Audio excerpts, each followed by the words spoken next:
नमस्कार, मैं जितेंद्र चौधरी और आप देख रहे हैं द बिग वाई मीडिया। आज के इस चुनावी दंगल में हम बात करेंगे प्रधानमंत्री नरेंद्र मोदी के चूरू दौरे की। प्रधानमंत्री नरेंद्र मोदी की चूरू में आज सभा हुई। इसके साथ ही बीजेपी आज चुनावी मैदान में पूरे रंग के साथ उतर चुकी है। ये प्रधानमंत्री का राजस्थान में दूसरा चुनावी दौरा था। कुल 15,000 की भीड़ इसमें जुटी। इसमें प्रधानमंत्री ने शेखावाटी की 3 सीटों को साधा। उसमें चूरू, झुंझुनू और सीकर सीट आती है। हम बात करें इन सीटों के विधानसभा वार समीकरण की तो इन तीनों सीटों को मिलाकर कुल 24 सीटें हैं, जिनमें से केवल 7 पर भाजपा, वहीं 16 पर कांग्रेस और 1 पर अन्य के विधायक काबिज हैं। हम बात करें इन तीनों संसदीय क्षेत्रों की तो यहाँ से तीनों ही बीजेपी के सांसद रहे और वर्तमान में चूरू के जो बीजेपी सांसद थे राहुल कसवा, उन्होंने कांग्रेस ज्वाइन कर ली जब उनका टिकट कटा चूरू से। प्रधानमंत्री नरेंद्र मोदी ने राजस्थानी भाषा में बहुत से बातें राजस्थानियों से कही। राजस्थान की जनता के सामने उन्होंने अपने कोविड के समय में किए गए कार्यों की सराहना करी। उन्होंने देवेंद्र के लिए वोट मांगे। प्रधानमंत्री ने कहा दिल्ली का नरेंद्र चूरू के देवेंद्र के लिए वोट मांगने आया है। उन्होंने अपनी राष्ट्रव्यापी योजनाओं के बारे में बात की। प्रधानमंत्री ने जम्मू और कश्मीर के बारे में भी बात करी। प्रधानमंत्री नरेंद्र मोदी ने 2014 से पहले की कांग्रेस सरकार पर हमला बोलते हुए कहा उस समय भारत की विदेशों में साख गिर रही थी, अर्थव्यवस्था चरमरा रही थी, जिसे भाजपा सरकार ने 5वें स्थान पर लाकर छोड़ दिया। प्रधानमंत्री नरेंद्र मोदी ने विधानसभा चुनाव के समय भी चूरू में चुनावी सभाएं की, अन्य क्षेत्रों में भी की। उसके बावजूद भाजपा मात्र 7 सीटें ला पाई। लोकसभा में भी प्रधानमंत्री यहाँ पर शेखावाटी में यहाँ के लोगों से भारतीय जनता पार्टी के लिए वोट मांगने आए। इससे पहले गृह मंत्री अमित शाह सीकर आए स्वामी सुमेधानंद सरस्वती के लिए वोट मांगने।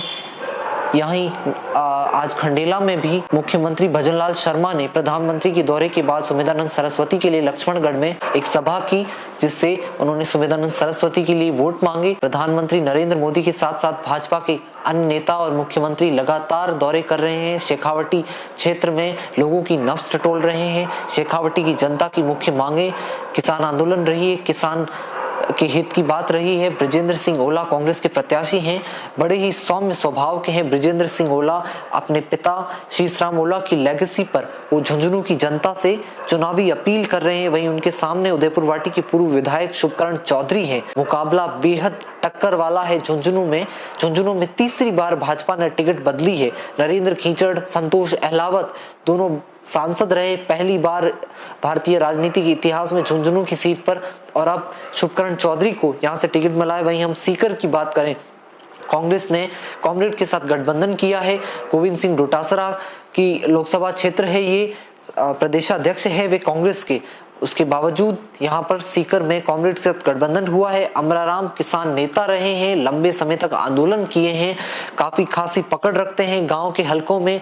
5वीं बार वो लोकसभा का चुनाव लड़ रहे हैं, सीपीआई से लड़ते आए हैं। 4 बार उनका मार्जिन गिरता गया और अब उन्होंने कांग्रेस के साथ गठबंधन किया है। वहीं स्वामी सुमेधानंद सरस्वती जो कि सीकर से अभी वर्तमान में सांसद हैं और भाजपा के तीसरी बार प्रत्याशी बनाए गए हैं। सीकर में भी कड़ा मुकाबला है। वहीं हम बात करें चूरू की, राहुल कसवा बीजेपी के सांसद रहे। उनके पिता राम सिंह कसवा की एक लंबी राजनीति रही है भारतीय जनता पार्टी के साथ। भैरव सिंह शेखावत हो, अटल बिहारी वाजपेयी हो, तब से लगाकर आज दिन तक। वहीं उन्होंने इस लंबी यात्रा को अलविदा कहकर कांग्रेस ज्वाइन की। राहुल कसवा कांग्रेस के प्रत्याशी हैं। वो para Olympic Devendra Jhajharia Bharatiya Janata party के प्रत्याशी हैं। अब तक चूरू के रुझानों के अनुसार राहुल कसवा देवेंद्र झाझड़िया पर भारी पड़ते नजर आ रहे हैं। प्रधानमंत्री नरेंद्र मोदी की इस सभा के बाद कितना रंग बदलता है चूरू की राजनीति का, ये देखने लायक होगा। प्रधानमंत्री नरेंद्र मोदी ने तारानगर में सभा की थी, उसके बावजूद राजेंद्र राठौड़ वो चुनाव हारे। अब देखते हैं चूरू लोकसभा में प्रधानमंत्री नरेंद्र मोदी के रंग में रंगता है या राहुल कसवा यहाँ पर जो है अपने 10 साल के कार्यकाल के बिना पर जो वो वोट मांग रहे हैं जनता से, उसमें सफल होते हैं। शेखावाटी की सीटें भारतीय जनता पार्टी के लिए अन्य क्षेत्रों के मुकाबले बेहद मुश्किल मानी जा रही है, इसीलिए यहाँ से शुरुआत की गई है। ये हल्का जातीय समीकरण से देखें पूरी तरह से जाट बेल्ट है, जाट राजनीति हम देखें तो शुरुआती दौर से कांग्रेस के साथ रही है, सीपीआई के साथ भी सीकर हलके में जाट राजनीति रही है। भारतीय जनता पार्टी लगातार प्रयास कर रही है, चाहे जगदीप धनखड़ को उपराष्ट्रपति बनाकर हो, चाहे यहाँ से प्रत्याशी जाट प्रत्याशी उतार कर रही हो, लगातार जाटों को सीकर की राजनीति में, झुंझुनू की राजनीति में और चूरू की राजनीति में, उसकी साथ साथ नजदीक की नागौर सीट हो या बीकानेर सीट हो, इन सभी सीटों को साधते हुए जाट राजनीति को अपने साथ मिलाने की कोशिश में लगी हुई है। वहीं कांग्रेस भी पूरी तरह से जाटों को अपने साथ रखने की कोशिश में है, क्योंकि ये बाहुल्य सीटें हैं, जाट बाहुल्य सीटें हैं। हर पार्टी चाहती है कि जातीय फैक्टर हमारे साथ बैठे।